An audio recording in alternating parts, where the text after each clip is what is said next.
welcome back to the Minute Women podcast. My name is Grace. And I'm Linnea. And we're coming...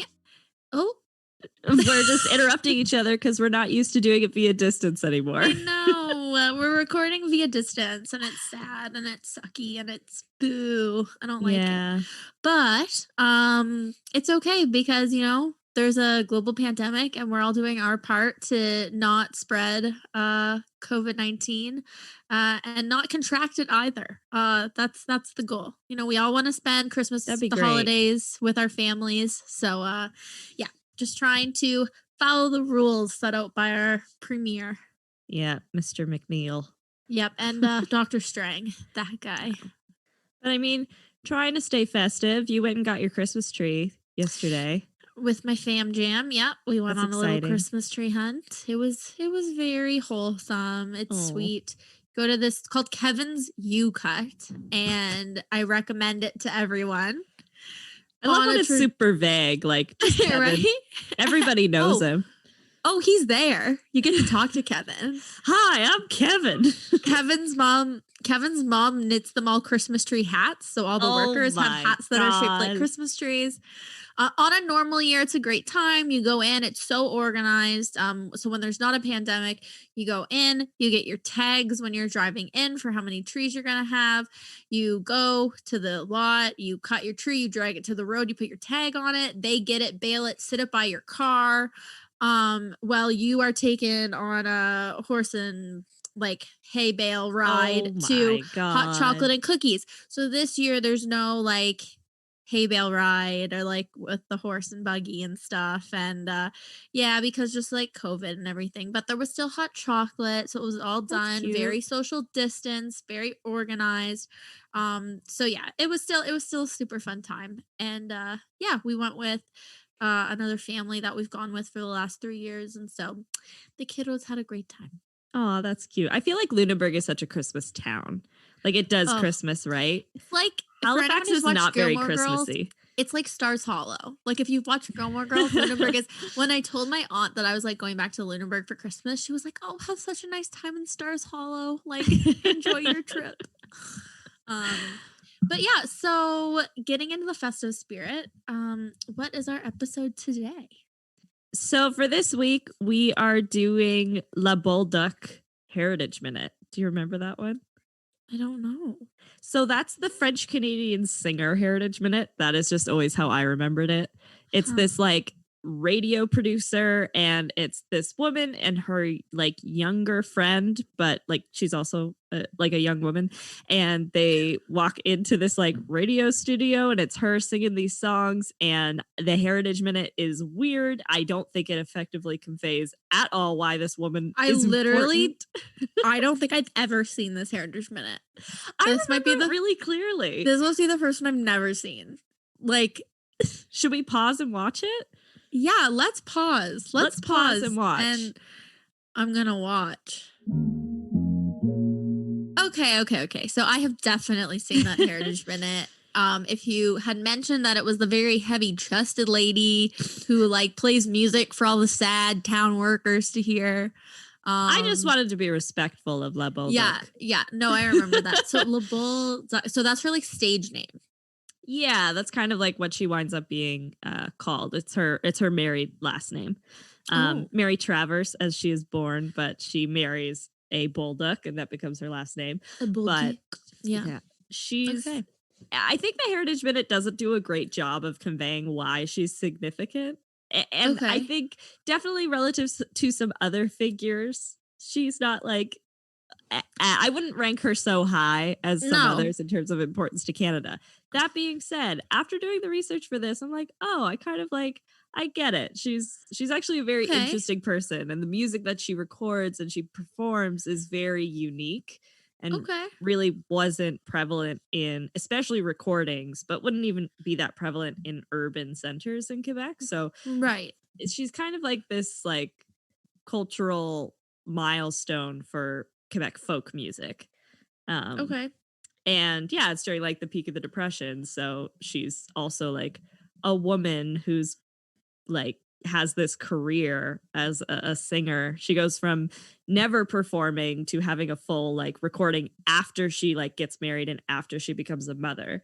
So she's also breaking a lot of like gender barriers for her time. She's kind of a cool lady.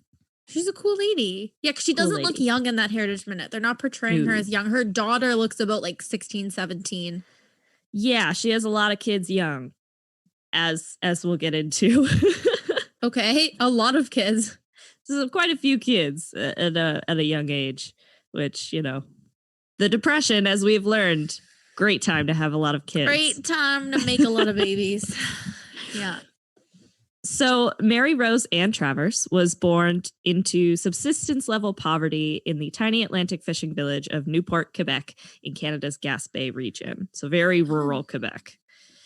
She was one of 6 children born to Lawrence Travers, who was an Anglophone of Irish heritage, and Adeline Cyr, who was a French-Canadian woman. So, also, for anyone who's not French and anyone who's not from Canada, it was embarrassingly recent that I found out that Gaspé was not Gas Bay, like Gasbay.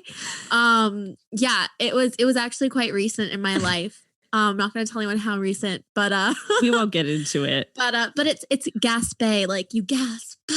Yeah. But I totally know where you're coming from because. But I always thought because I'd never seen it. It's like water. One of those words, yeah. And so I just thought it was a bay because it's just like in Quebec, like on the water. I just thought it was Gaspé, like. And for certain, there are people who do just say Gaspé. Yeah. Like there are just people who say that. So you don't pronounce it properly. So yeah. It's like one of those words that I just heard it that I didn't know how it was written. Like I remember the worst word that ever happened to was paradigm because I was reading it aloud in something I'd never read before. Oh no. Because when you read paradigm aloud, it's paradigm. They get you with that G. And I was like, what the hell is this word? But anyway, this is new and exciting. Anyway, so for those of you who didn't know, it's Gaspé.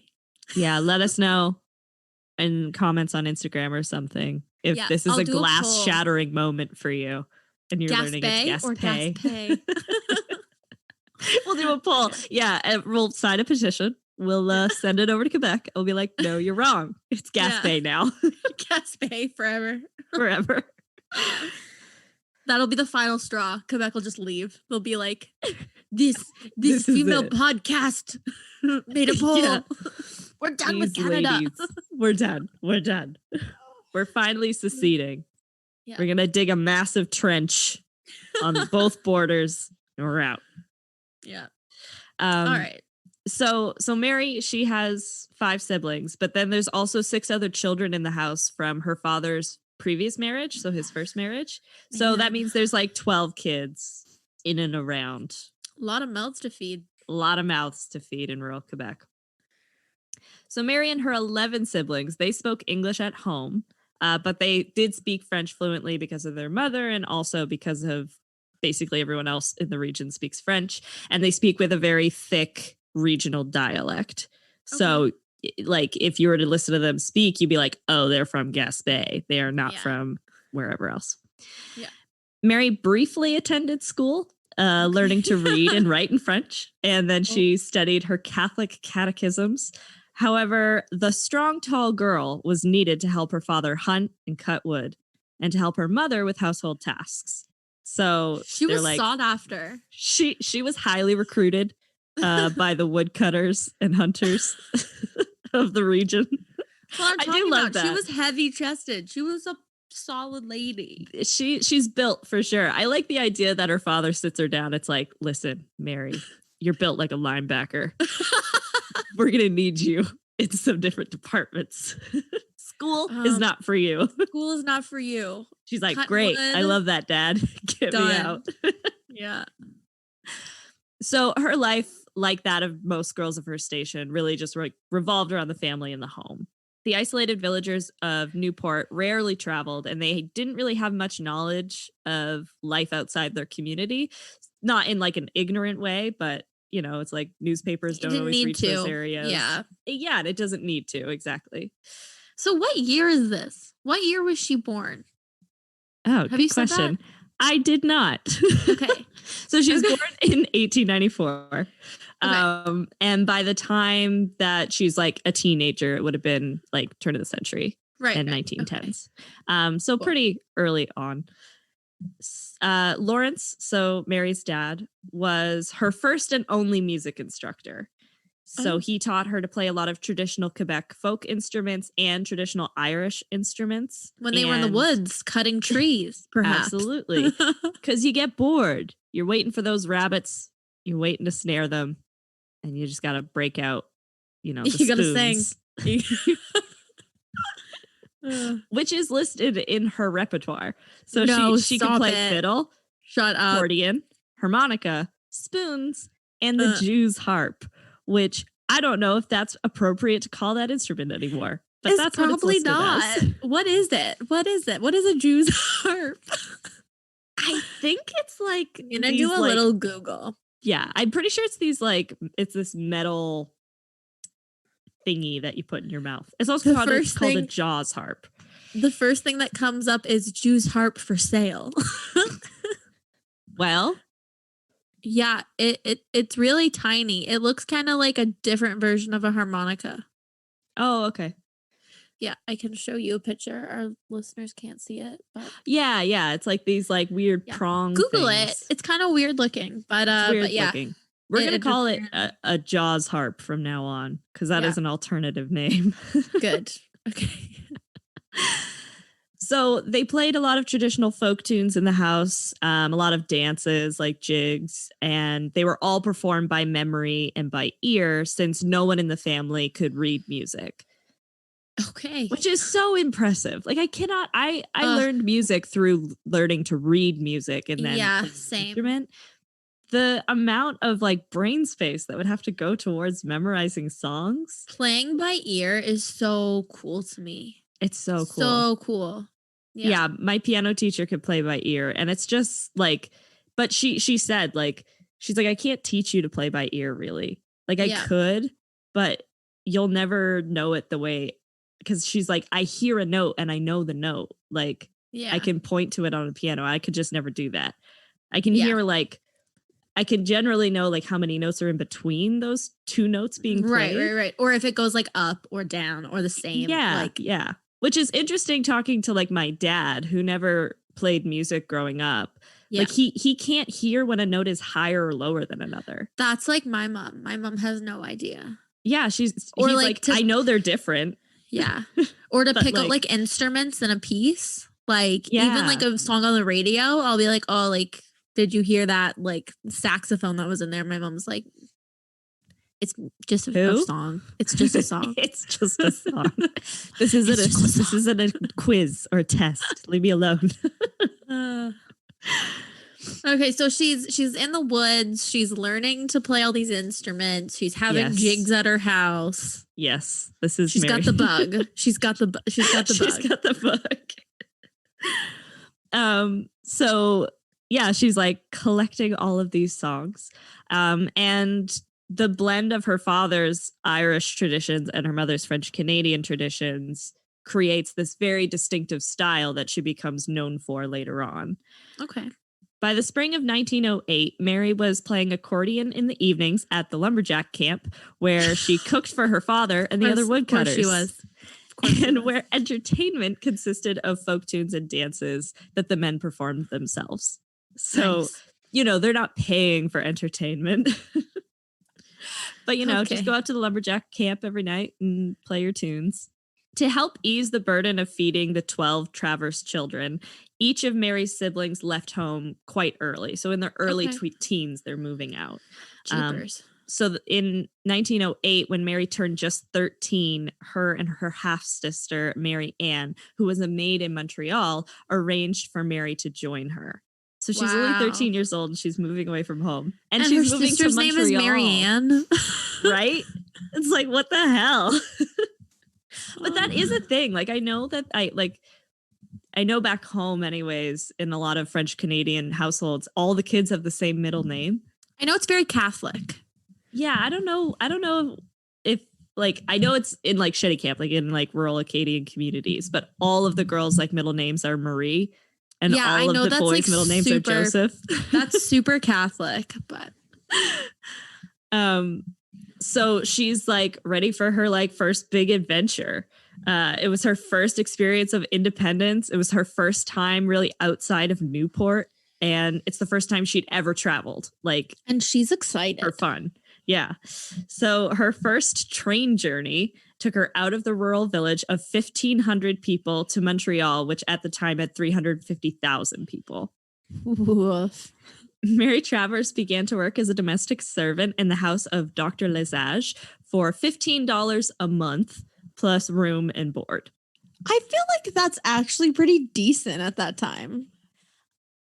I think it's all right given the fact that she doesn't have to pay your room and your food board in her room. You can go see a movie for 25 cents. I mean, I feel like that's pretty legit. I think that just shows you the state of like millennials like view on life. You're like, you get a house? I'll work for nothing. Like, you have a place to live and food? It's like, sign me up. And you'll let me use your Netflix account? Holy smokes. Whoa. Did you just say Amazon Prime too? And I don't need a university degree? Oh my what? God. Or 3 university degrees? So she works this job for a couple of years, but then she leaves to work a better job in a textile factory. By better job, it just means that it pays $15 a week instead of $15 a month. Okay. But she has to work 11 hours a day, 5.5 days a week. Oh, that's brutal. Mary followed the pattern for a girl of her time when she married when she was just about 20 years old. Okay. His name was Edward Bolduc, and they married on August 17th, 1914. And then she quickly found herself pregnant thereafter. Yep, as one does in the 1920s. And basically for the next decade, she will perpetually be pregnant. No. Yeah. What a just sin. Like no breaks, no days off. God. How many kids does she pop out? Well, here's the thing. She's constantly pregnant, but it's also sad because, like, they don't all live. Oh, no. So her first pregnancy ends in stillbirth in 1915. Oh, no. Then Denise was born in July 1916. She's the girl in the Heritage Minute with Mary. Okay. Jeanette was born in July 1917, Roger in August of 1918, Marie Adelaide Yvette Lucienne in 1919. Wait. We go from Roger to Marie Adele Yvette Lucienne. Okay. Which is all hyphenated. It's a very long name. No. They just have like an acronym for her name, I think. Like male. They call her male. Okay. So and then after her. And then after that, there's a bit of a break. We take an off season. And Raël Arsenet Edouard was born in 1922. And then Ferdinand Marie Auger in 1925. Ferdinand's a girl? Yes. Interesting. I've never seen it as a girl's name, but maybe it was for the Archduke. Who knows? The shot heard around the world. They should make a Heritage Minute about that. Yeah. Just start making them about anything. Doesn't have to be Canadian anymore. So Edward's factory job did not pay much, and his salary seemed less with each additional mouth to feed. Yeah. So Mary had ceased working in the factory when she got married, but she sewed piecework at home to contribute to the family income. Still, their poverty was no different from that she had known in Newport. So for her, she's like pretty used to living in poverty. So she's like, whatever. Okay. Look how few children I have. I have a sidebar. Hilarious I'm so ready. Story. Because this just happened this week. Oh my gosh. So my family found out that my cousin is expecting he and his girlfriend. But it wasn't super planned. And so I was talking to my very candid, very brash grandmother about this. I love when Linnea's grandmother makes appearances on the Minute Women podcast. And so we're just chatting about this, and the subject of this, upcoming great grandchild gets brought up. And my grandmother is saying how, like, oh, if only they had used proper, if only like the girlfriend had used proper birth control. And I was like, or, they could have used a condom. No. My grandmother says, my grandmother says,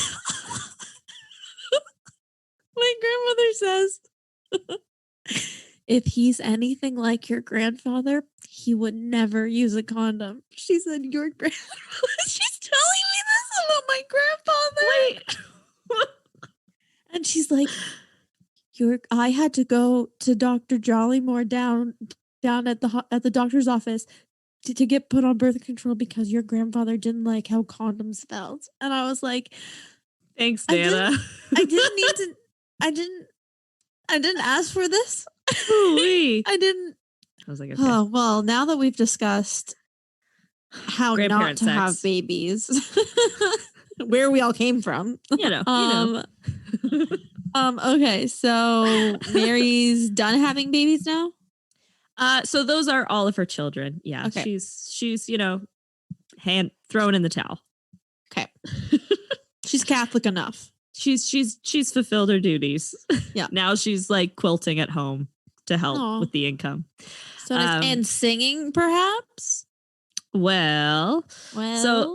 So the Bolducs, they lived like a lot of other urban poor in the early 20th century, and they were pretty used to hardship and inadequate living conditions. There was very little medical attention, and communicable disease like scarlet fever was really a problem in big urban centers. In the early 1900s, 1 in every 4 Canadian children was expected to die before adulthood, which is like not that long ago. Yeah, like 25% of kids. What? Yeah. My God, that's so awful. Sad. And so for Mary, like, she's not spared from that kind of hardship. Her baby Roger died at only 10 months. And Mary was pregnant again at that time. With the girl with all the names. With the girl with all the names. Yeah. Jeanette also died before she was 2 years old. So I think only 2 of her children end up actually living into like their later adulthood. Oh, that's not nice. No. That's not happy. No. So that's very sad. Yeah, and I think it adds something, because if you do go listen to her music is just very like hokey and like hopeful, and yeah, it's not even like grand or hopeful, really. No. It's more just like the funny things in everyday life, which is very, I think, sweet and uplifting. Yeah, it's optimistic. And what people would want. Yeah. Yeah. It's kind of like Hallmark music, but like it means more when it comes from a place like that, I think. Right. So Edward decided that he's going to leave factory life, and he becomes a plumber. Okay. But he had a lot of difficulty finding employment. In 1921, the Bolducs left Montreal altogether for Springfield, Massachusetts, where they joined Edward's sister. And there's like a really big out-migration of French Canadians to like the northeastern United States during this time. So there were 10,000 other French Canadians to the place that they were moving. Weird. Yeah, but Edward still failed to find work, and so they returned back to Montreal the following year. Then they have another baby in 1922, so that would have been the girl with a lot of names, I think. Or no, that's Raël Arsenault. And then they have another daughter 3 years later. Right. So yeah, that's what it. Sorry. So and that's Frederic or Ferdinand. Yes. Yeah. So of Mary's like total, she has 12 or 13 pregnancies. Only 4 of her children survived to adulthood. Wow. Which is like, that's awful. Very sad. But the Bolduc family was relatively happy. So Despite all of this, to amuse their friends and children, Mary would often play traditional jigs, reels, and lullabies on violin or harmonica. Okay. The Bolducs entertained friends from the Gaspé region when they were in town, and they would often kind of have like living room parties where everyone would come and they'd all sing and, you know, the thing. Right. They do the thing. They do the thing. They have do the fun. thing. Yeah. Many of their friends were amateur folk musicians who performed at the Monument National with Conrad Gautier's troupe, the Vieilles du Bon Vieux Temps. So they jam. They have little jam sessions. They jam for like a live audience on a regular they have a regular gig with their troupe. Wow, they're a big deal. Big deal. Big wheels down at the Cracker Factory. Yeah. So their troupe, in English, it means an evening with the good old days. Oh, that's kind of cute. It's kind of charming. You know. So these contacts led to Mary being discovered when she was asked to fill in for one of their friends. So one of their friends is like sick and can't play violin that night. So Mary is like, oh, I can do it. And she goes down, she plays at the Monument National, which is like the venue. With Edward out of work, she was happy to have the opportunity to make a few dollars for like an evening and of doing something she liked too. Like it's not, she's not working at the factory an extra evening. No, yeah, this is like way more fun. And she's hanging out with her friends. Like, yeah. And she was even more ecstatic when Gautier was like, hey, you got to come back. Like, you should do this all the time. We like you. We like you, Mary. By 1928, she was a regular accompanist for the troupe's singers. And she would often play violin or she would play the jaws harp. And then later, she was featured as an instrumentalist and a comic actress. Ooh. So I think it's very like vaudeville kind of like. Yeah, it's sounding very vaudeville. The wife and mother, who had once performed only in her living room, soon was becoming accustomed to performing for audiences of hundreds of people. That's so cool. Which is so cool. And I love girl, get it. Because she's also not old. She's like 30, I think. It's also at like this point. Just breaking tradition though. Like, you know, she's not at home with all little babes. Like she's out like doing her thing. It sounds like, I don't know. Thus far, it sounds like her husband's pretty cool. I think he's pretty chill for the most part. And it's clearly it's hard. Like he has to go and he can't get any work. And like, it's hard, but it's like, that's your measure of like how successful a father you are is if you can make money for your family. Oh, that's hard. And like he can't. And so anyways, Mary is helping out and she gets to do it in kind of like a fun way. So she's getting paid for this too now? Yeah. So she makes like a salary for doing the shows. Oh, that's nice. Okay. So Mary developed confidence as a performer, even in unfamiliar situations, like her first broadcast with the Monument National Orchestra from the radio station CKAC. Very cool. She's a radio star now. A radio starlet. Yeah. Tearing up the FM sound waves, other radio stuff. One night, she ventured to sing a short folk tune, and the audience demanded several encores.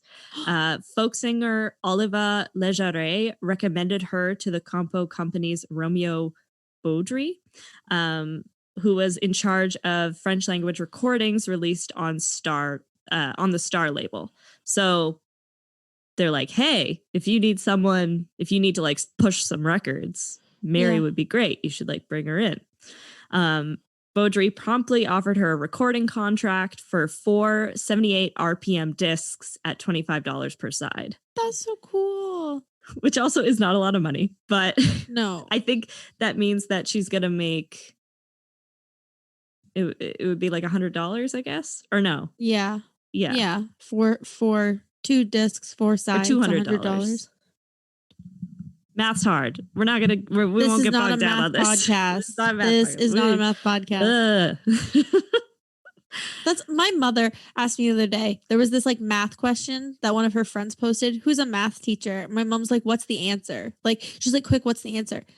And I like said the answer, and I was 10 off, but then this little 5-year-old, she's like, watch this. And the woman's 5-year-old like does it in like a second. And I was like, thank you, Mom. Thank you for making me feel like crap. Well, and then I was like, where's Grace to like yell at my mom? This is not a math podcast. But it's also like when you work your brain at math all the time, like a child does in school, you're better at math. Like I don't do math. I had just woken up, okay? Like I was not expecting this. Like this just came out of nowhere. It was very left field, and then I feel stupid. So I just imagine you laying in bed and your mother barging into the room, like, quick, Linnea. Literally what's the answer to this math question? If you don't answer it, your whole family dies. It's like, whoa. She didn't say that, but the rest of it's pretty accurate. Bombarding you with math first thing in the morning. It's not kind. It's not how I like to wake up. Okay, so she's making some money. Yeah, so she has a recording contract now. Recording some music. And this was like, it was like the timing was right for, as she would now kind of be known in the media as Madame Bolduc. So this is like her persona. And she kind of starts to establish herself as a professional singer-songwriter. Okay.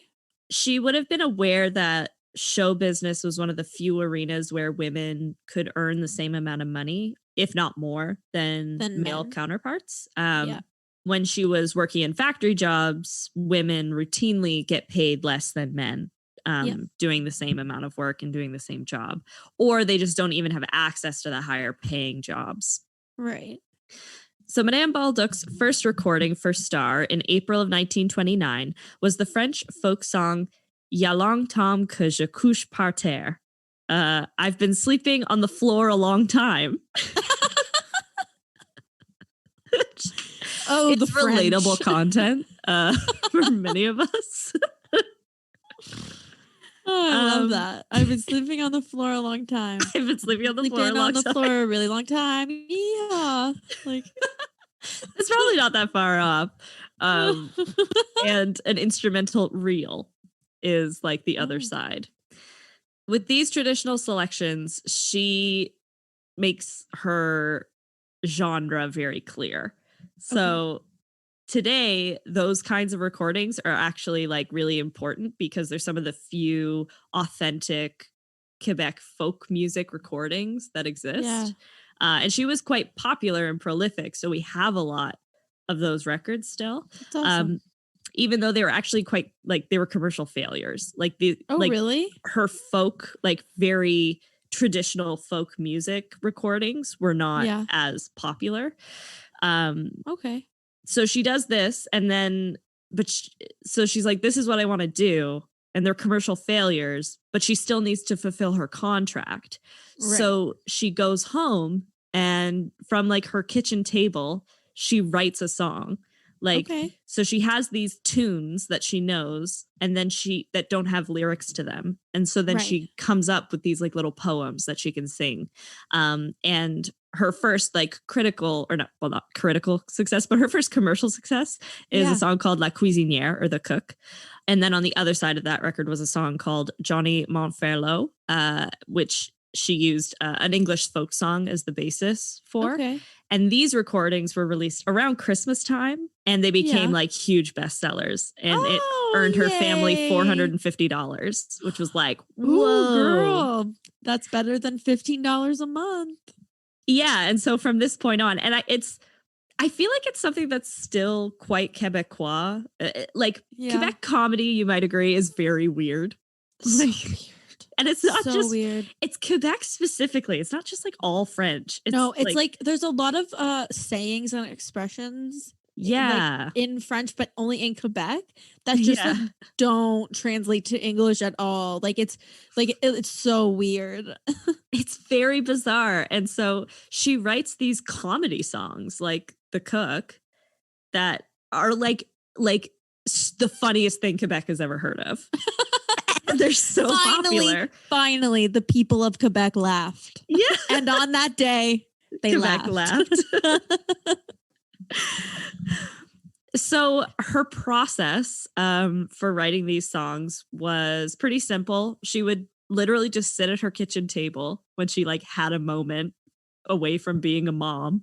Yeah. She would hum a tune because she doesn't know how to write music. So she just like hums the tune that she knows. And then she would like work out some sort of like little things she could do on the fiddle that could accompany it, and then come up with very simple rhyming scheme poems. So they're usually just like couplets that she would then dictate to her daughter, Denise. So Denise is really important because not only can she not like read or write musical notation, I don't think she like writes particularly well either. Read or write, yeah. So then she memorizes the melodies, and then she would go and record them in the studio. That's so cool. It's so like, what? She just doesn't like, she literally has all these barriers and she's just like, nah, like I'm good. And it's almost I'll like figure it out. Yeah, and it's almost like she has all these barriers and she doesn't even know that they exist. She's like, well, how does anyone else write a song ever? Yeah. This is how music is done. This is just how I do it. Yeah. And I love that no one's like, hey, you got to learn how to read music. They're like, nah, she's good. She's got it. Don't mess with it. We don't stir this pot. Like, this is fine. So building on the success of these recordings and an offer from Romeo Baudry to record a double-sided 78 RPM disc every month, Madame Bolduc churned out numerous songs following the same successful formula. That's so cool. Now, she's like putting out 2 songs every month, which is a lot. That's insane. She's prolific. And she's making money. Making bank. Yeah. She adapted existing folk songs or popular tunes for the music and added her own comic words in realistic working class French slang. She described characters and events with which her listeners, often poor French Canadians with traditional family values, could identify. Her songs had lively rhythms and a happy tone, and most featured comic vignettes and humorous working class characters. A few were traditional instrumentals, so like her very early recordings, but for the most part, she stuck with these kind of like comedy songs. Yeah. To distinguish her recordings from those of other folk musicians, Madame Bolduc began to add sung refrains built of vocables or non-said syllables called in French, they're called turtlutes. Okay. And in English, we call that mouth music, I guess. So I think it's literally just like when you go do do do do do do do do. Okay. Like it's not actual words, but you're like creating a tune. Okay. Mouth music, which was sung for dancers when no fiddle was available, was a tradition with her father and their Irish and Scottish neighbors in Gaspé, but it wasn't very prominent in a lot of French folk music. Interesting. So I love that, like, they go to these lumberjack camps, and if no one can play fiddle, they're like, well, we're still gonna fucking dance. She's like, so someone's got to go up there. Literally. They're like,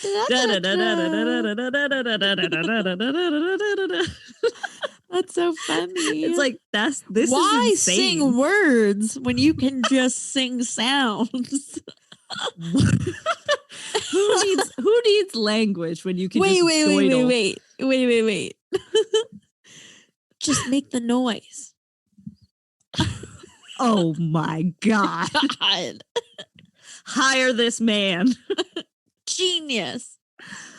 Every good song needs just na-na-na-nas, you know? Yeah. So creating 2 songs a month was a bit of a challenge for Madame Bolduc. For fresh material, she turned to current events, simultaneously discovering an opportunity to comment on the unsatisfactory social conditions that, quote, little people like the Bolducs endured. Yeah. Madame Bolduc's first public appearance as a headliner was at a costume ball at La Chute, Quebec in November of 1930.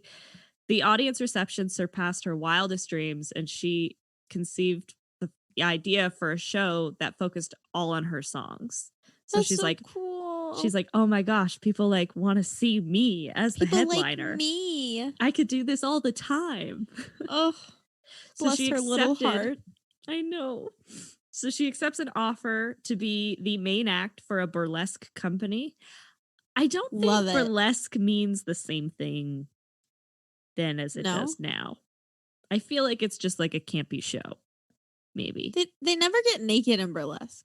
No, they just kind of like dance around. Yeah, there's some tassels, I think. There's some tassels. So she begins like, she has like a tour now. Okay. And they begin in March of 1931. This led to an offer from Juliette Darget, the comic known as Caroline, for a 3-month tour of Quebec. So now she's like coupling up with another comedic singer. Lady. Girl power. Girl power, yeah. I love that. Get it, ladies. Get it. So Mary was a very practical woman, and she knew the value of an opportunity like this.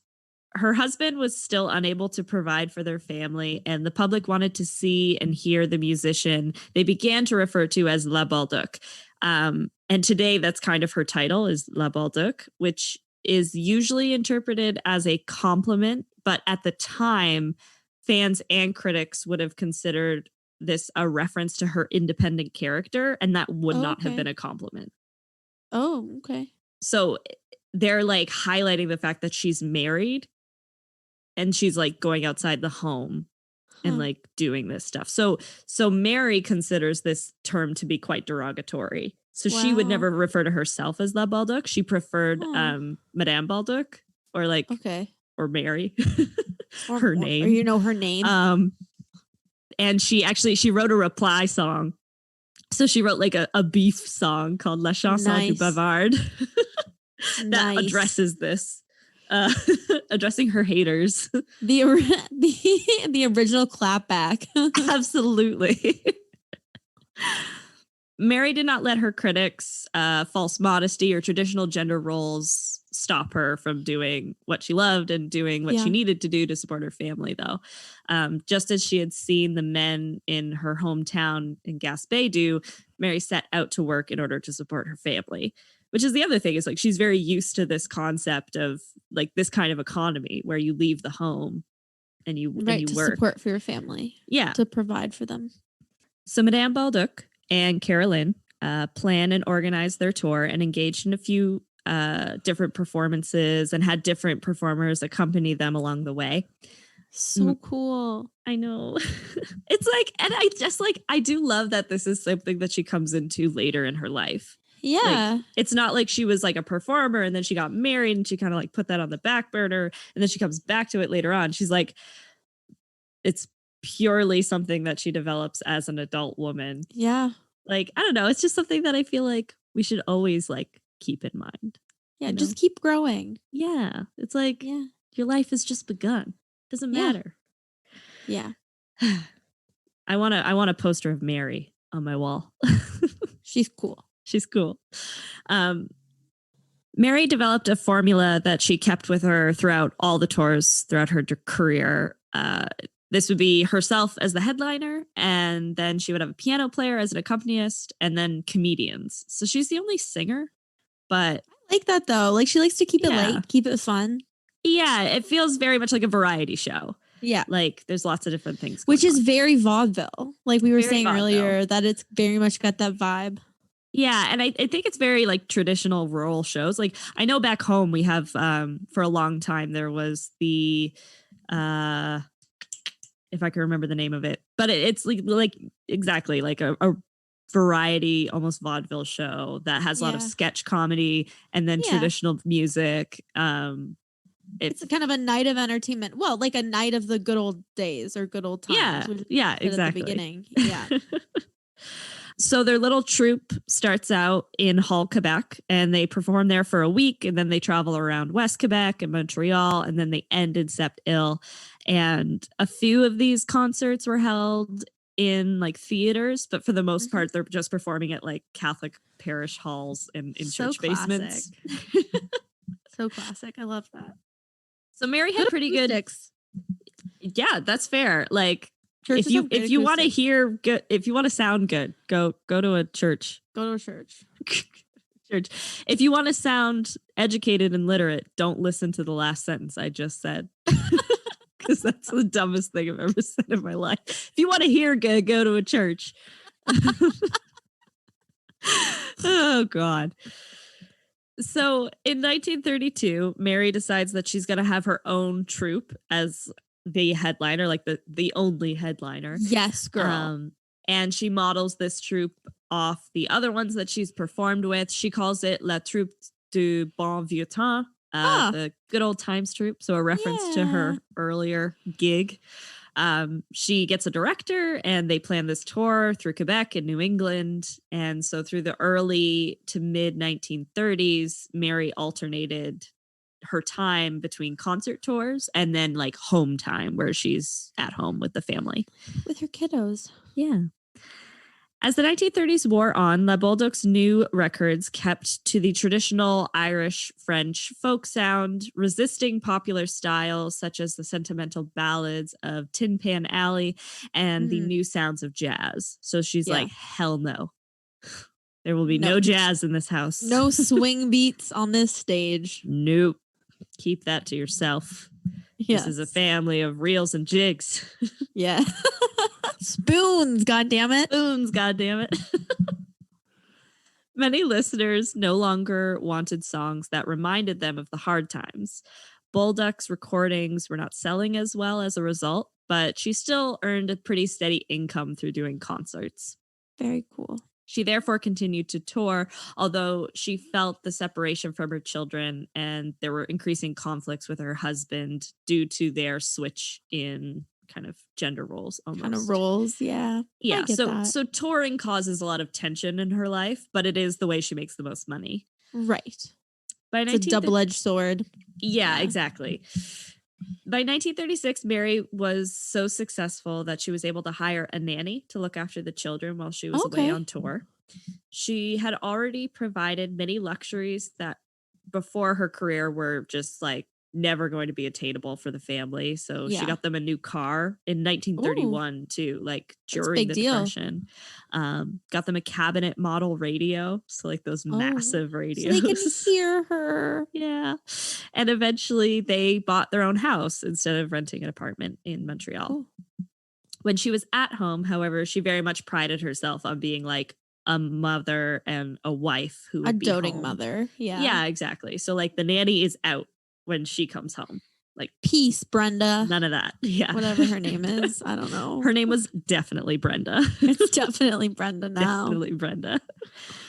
So Mary's concert career abruptly ended after a serious traffic accident in June of 1937.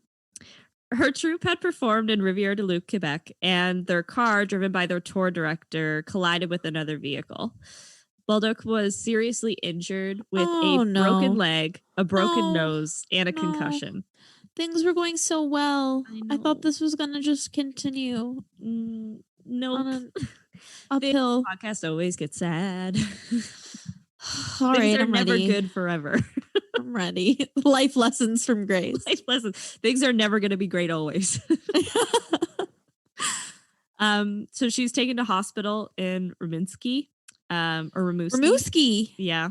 Rimouski. My brother almost had to live there. God. That was a scary time when he thought he was going to have to move to Rimouski. That sounds awful.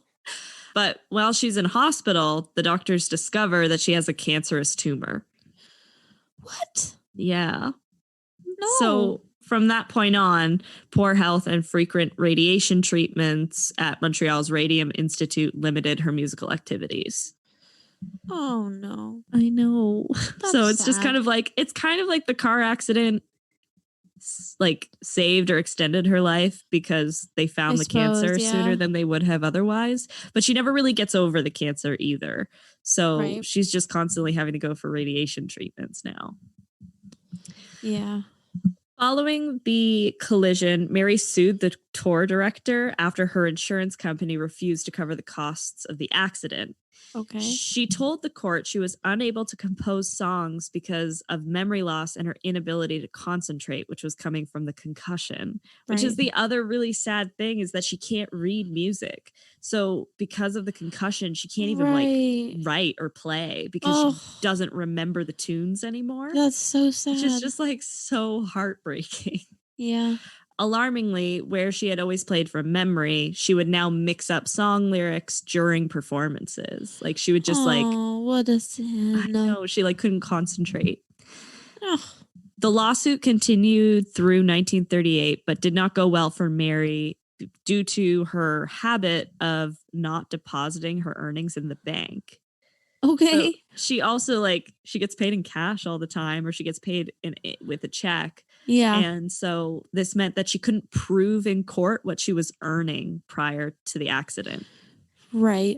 So she doesn't get any money from the lawsuit because she doesn't have a salary per se, and she doesn't deposit her money. She keeps the cash at home. That's so sad. I know, which is also just one of those fair. You grow up in a rural community where there probably isn't even a bank in your town. That's just the way things are. It's just systemic. It's just how you're brought up and raised and what you do. Yeah, and it's a good way to describe it, because it's not necessarily bad. No. It's not this inherent bad decision you're making, but you're now in new circumstances where those decisions aren't going to benefit you in the long run. Right. But you also don't understand why you would need to change. Yeah, exactly. It's just what she knows. Yeah. Exactly, yeah. So Mary made no stage appearances for a full year after the accident. Wow. Until the summer of 1938. And then she only did any shows in and around Montreal. She's not touring. Yeah, anymore. She's not traveling. Yeah. She rallied sufficiently to take part in a radio broadcast in January 1939. Oh, cool. And then people still want to hear her. She still has fans. Yeah, she's definitely still popular. Yeah. But she just can't.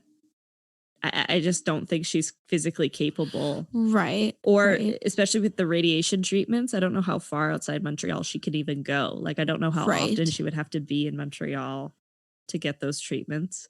Yeah.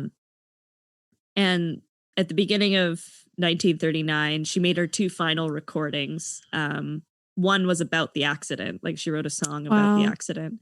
And which that isn't her typical February. style. Yeah. Yeah. She usually tries to be happy. Yeah, and very much it's everything that's happening to her. Yeah. That's what she writes about. So that's hard. That year the courts awarded her partial payment of $1,500. So that's all she gets from the lawsuit. Wow. And in 1941, at the age of 46, Mary succumbed to the cancer that they had found after the accident. Grace, this was going so well. It's going so well, but now cancer. And Mary's dead. And Mary's dead at only 46. She was really young. Oh, that's so sad. But, she has quite a legacy. They didn't say any of this in the Heritage Minute. They do not. That's the other thing. I just don't think that Heritage Minute does a good job of conveying why she's interesting. It was stupid. It's definitely one that I was this is a weird, for a long time I had categorized as this is Quebec being very interested in things happening in Quebec.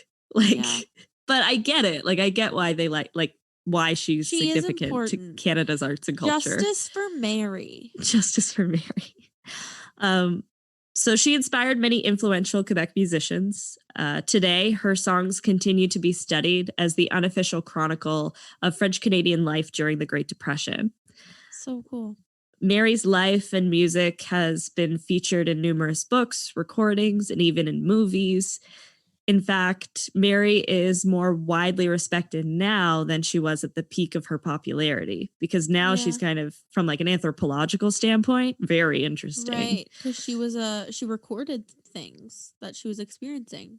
Yeah, and she's she's a authoritative source on a underrepresented, disadvantaged group, which would have been 1930s French Canadian unemployed women. Those people don't write to newspapers. Those people don't write books. So this is a really excellent way to understand that sect of society. In addition to that, her musical style, which was very natural, unsophisticated, and unrehearsed, was her own. And super unique. Yeah, from a musical standpoint, she's also very interesting.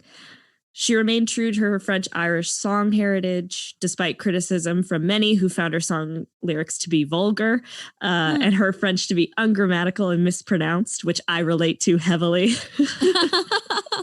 And her tunes to be unpolished and repetitive. So they find it very like blasé music, but she doesn't really change for anybody.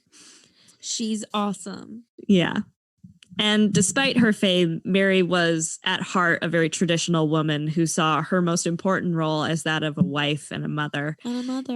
In the roughly 100 songs she left behind, she also gave birth to something equally important and lasting, modern Quebec folk music. Yeah. As the unofficial poet laureate of her people, this queen of Canadian folk singers gave the working men and women of Quebec their voice in song. And that's what she's known. Her nickname is the Queen of Canadian folk music. Oh, which is so cute. I love her. And of course, there was a postage stamp released on what would have been her 100th birthday. Yes, so, girl, get it. You deserve that stamp. Yes. Well, she's made it. She's fine. Yeah, that's the story of Madame Bolduc. Oh, I loved that. I had no idea. She's so cool. She's super cool. Like, she's like my RBG now. I want her on a shirt with the crown. Top with ladies. Bolduc underneath. Yeah, she was like the badass lady I was not expecting. Not at all. Like there's some of we've done like Elsie McGilvery and Jenny Trout. Yeah. And I think they're very Nellie McClung. Yeah. Yeah, like they're great because they challenge gender roles and they do it so like defiantly. But I think for Mary, like she's equally as rebellious, but she doesn't like characterize herself that way. She's very like, I think there's something very modest. Yeah, like very humble and modest about like, I'm not trying to make a political statement, but if what I'm doing is like upsetting you and scaring you, I don't give a shit because I'm just I have singing to take my care songs. of my family. I'm playing my spoons. I'm playing my spoons, my jaws harp, and my accordion, and that's it. That's all. And then I'm gonna go out and I'm gonna cut some wood.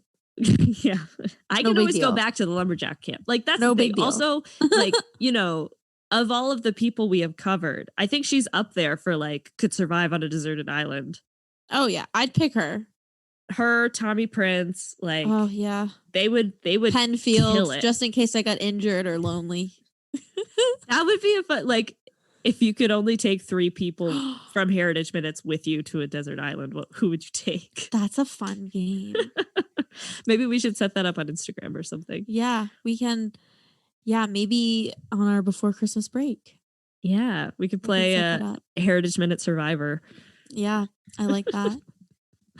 Before we do our traditional sign off, I just want to talk about 2 important events that happened in Canadian history. On December 6th, both the Halifax explosion occurred and the École de Polytech massacre happened as well. And so we have made a couple posts about those on our Instagram and Facebook.